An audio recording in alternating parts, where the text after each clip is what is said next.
In this lesson, we're going to talk about solving different kinds of equations.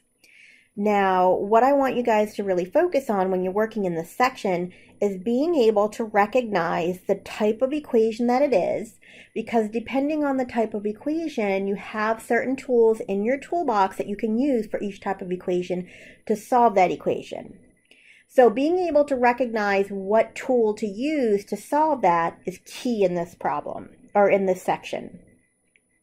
So for example, if I was trying to hammer a nail into a wall, I wouldn't want to pick up a screwdriver. That's not going to help me hammer a nail into the wall. So the same applies to math as well. If I'm trying to solve a quadratic equation, I have certain things that I can do to solve. I can factor, I can use quadratic formula. Okay, we already covered some of those. However, if I was solving a cubic equation or a square root equation or something like that, I wouldn't be able to use the quadratic formula, because the quadratic formula is for quadratic equations, just like I wouldn't pick up a screwdriver to put a nail in the wall. So it's really important to first identify the kind of equation it is, and then once you know what kind of equation it is, what options you have for solving that equation. Okay, so the first type of equation we're going to talk about is polynomial equations. Now, for polynomial equations, what we're going to do in this section is talk about solving them by factoring. However, there are other ways that we can do this, and we'll talk about them later in the class. But right now, when we have a polynomial, we're going to solve by factoring. Okay, and as you know, when we solve something by factoring, we want to get everything to one side and 0 on the other. So in this first example, I want to subtract 25x from both sides.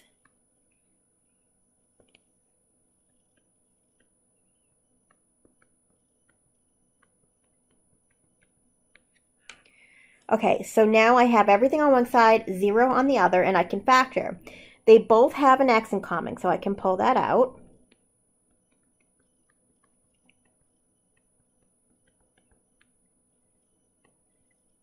Now I can continue to factor this. It's not completely factored because I can factor x squared minus 25 as the difference of squares as x plus 5 and x minus 5.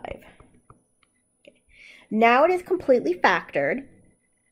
And I can set each factor equal to 0. Now, something to keep in mind, I see students a lot of times focus on these factors because they have parentheses around them. However, we have 3 factors here. Don't forget about this x in front.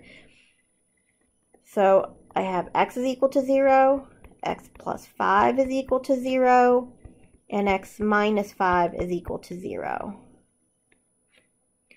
So my 3 solutions are going to be x is 0,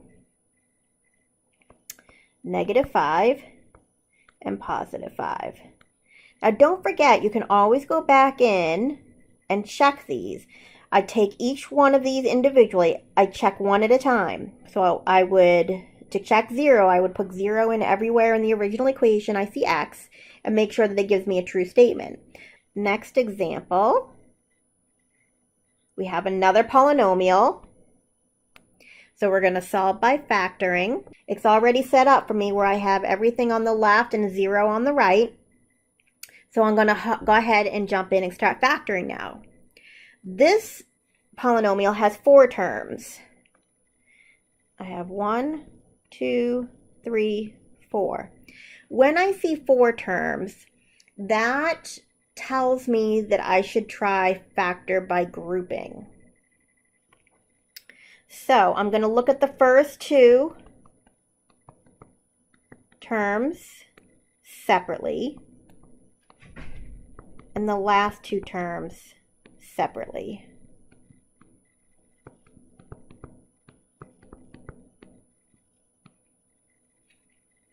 Okay, so when I look at the first 2 terms, I can pull out an x squared, that's what they have in common, and I'm left with x minus 5. Now when you do factor by grouping, if you recall, what's inside the parentheses should come out exactly the same for this to work. So what I have to do now is figure out what I put in front here to factor out from this one here so that I get minus 2x plus 10.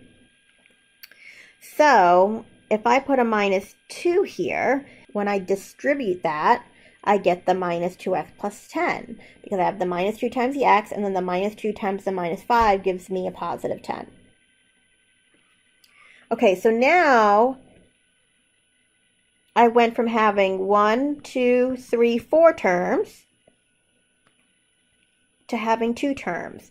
And in those 2 terms, I have x minus 5 is the same.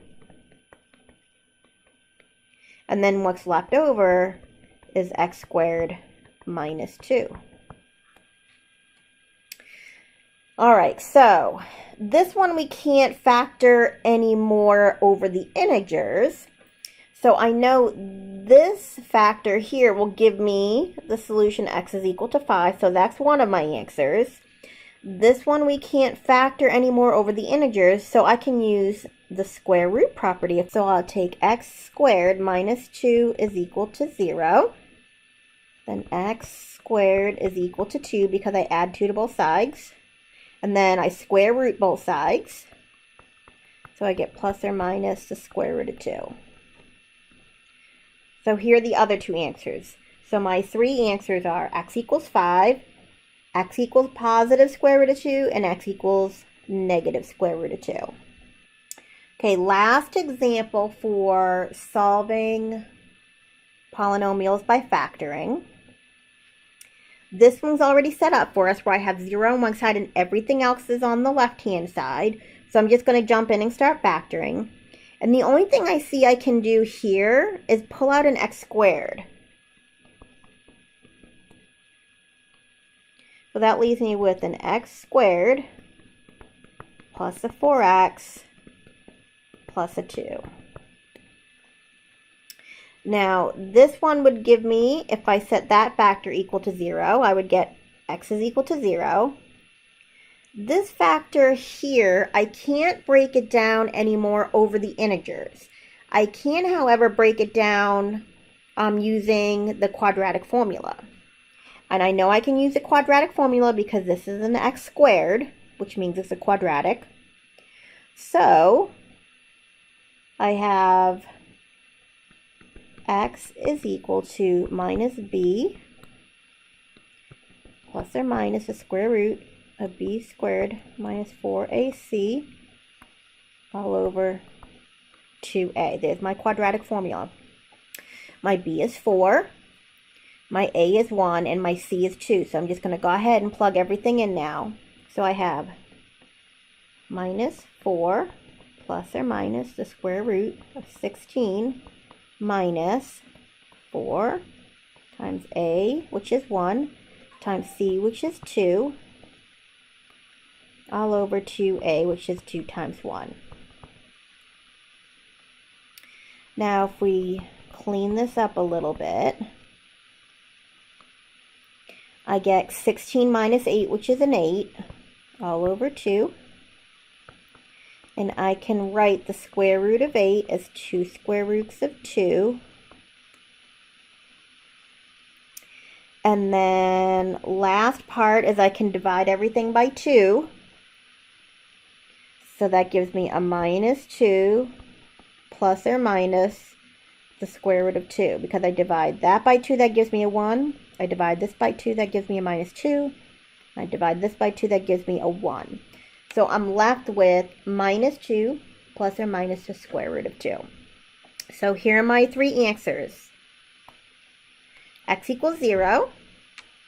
X equals minus 2 plus the square root of 2. And x equals minus 2 minus the square root of 2.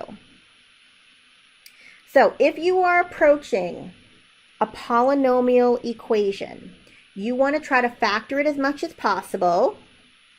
Set each factor equal to 0. And if you can't break something down into a linear factor, then you can try to use the quadratic formula or the square root property to break it down even further. So those are the tools that you have in your toolbox in order to solve a polynomial by factoring.